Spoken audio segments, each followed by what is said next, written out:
अगर स्त्री शरीर मैला हो तो क्या वो भगवान जी का भोग लगाया हुआ प्रसाद ग्रहण कर सकती हैं? ऐसे कोई और देते हैं तो ग्रहण कर सकते हैं, आप स्वयं भोग नहीं लगा सकती। और आपको उस कि कोई दूसरा अगर उस भोग को लेने वाला हो तो आपको उसे छूना नहीं चाहिए, पर कोई और आपको भगवान का प्रसाद दे रहा है तो आप उसे धारण कर सकते हैं। आजकल इस पर कई विवाद चला हुआ है। अभी मैं कुछ समय पहले यूट्यूब पर देख रही थी कि कुछ वीडियो उस तरह के आए कि एक अपनी बहन है, कथावाचिका है, किशोरी जी नाम से, और वो मतलब कह रही थी, उन्होंने जो तर्क दिया वो उनके हिसाब से ठीक होगा। उन्होंने कहा कि उस समय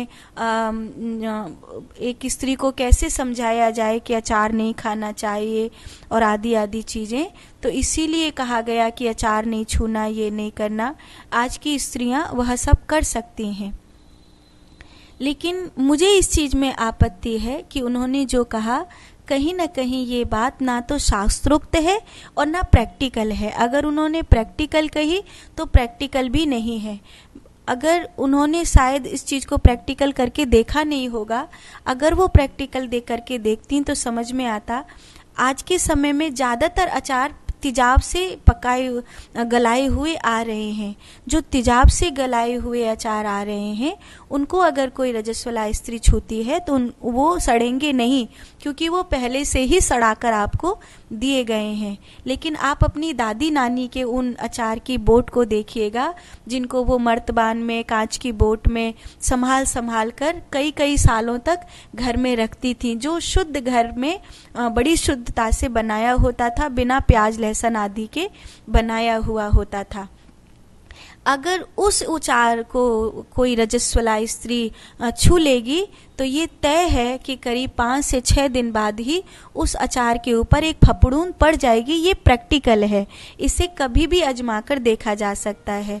दूसरा, चिप्स होती है ना, जैसे हम आलू की चिप्स बनाते हैं, आलू के पापड़ बनाते हैं, दाल के पापड़ बनाते हैं, तो कभी भी प्रैक्टिकल करके आप अपने घर में देख सकते हैं कि उस समय कोई भी रजस्वला स्त्री जो अशुद्ध है वो उसे जाकर के छूती है या वहाँ पे उस काम को करती है, तो आप उन्हें देखेंगे कि वो सेकते सेकते लाल पड़ जाएंगे। माने वो चिप्स और पापड़ आप सुखाएंगे, आपने उसमें कुछ भी नहीं डाला है, पर जब आप उन्हें सेकेंगे तो वो लाल पड़ जाएंगे।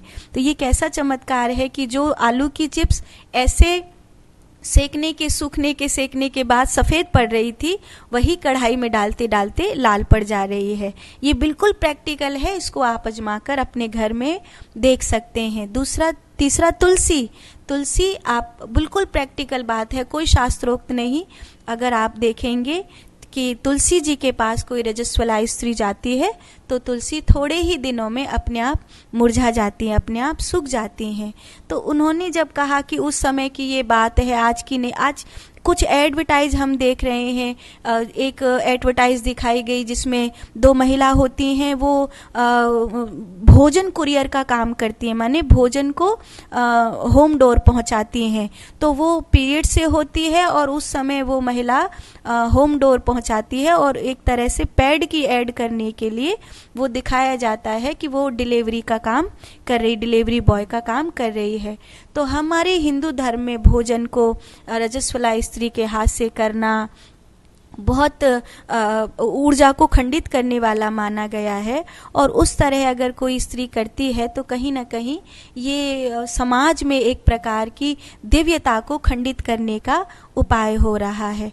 चलो, वो विदेशी लोग हैं, वो मूर्ख लोग हैं, वो नहीं जानते हैं, पर हम लोग भारतीय हैं, हम लोग प्रैक्टिकल करे हुए लोग हैं, हम लोग जानते हैं। इसलिए हम लोगों को ये बातें नहीं कहनी चाहिए कि उस समय, और स्त्री में उस समय चिड़चिड़ापन रहता है, उस समय स्त्री का मानसिक संतुलन थोड़ा सा ये रहता है, इसलिए उसको एकांत की ज़रूरत होती है, काम न करने की ज़रूरत होती है। तो इसीलिए बोले, कहा जाता है कि तू काम नहीं कर, इसीलिए कहा गया, बाकी वो काम कर सकती है। काम कर सकती है, लेकिन उन चीज़ों को जो आपकी ऊर्जा को, आपकी पवित्रता को संजो कर रखने वाले हैं, उस जगह पर उन्हें काम नहीं करवाना चाहिए। उनके वस्त्रों को भी उस समय वहाँ पर दूर रखना चाहिए। तो जब आप कह रही हैं भोग खाने की बात, तो मुझे लगता है कि अगर कोई दूसरा देता है तो आपको उसको प्रसाद को ले लेना चाहिए, पर अगर आपको ही भोग लगाना है तो आपको वहाँ पर बचना चाहिए।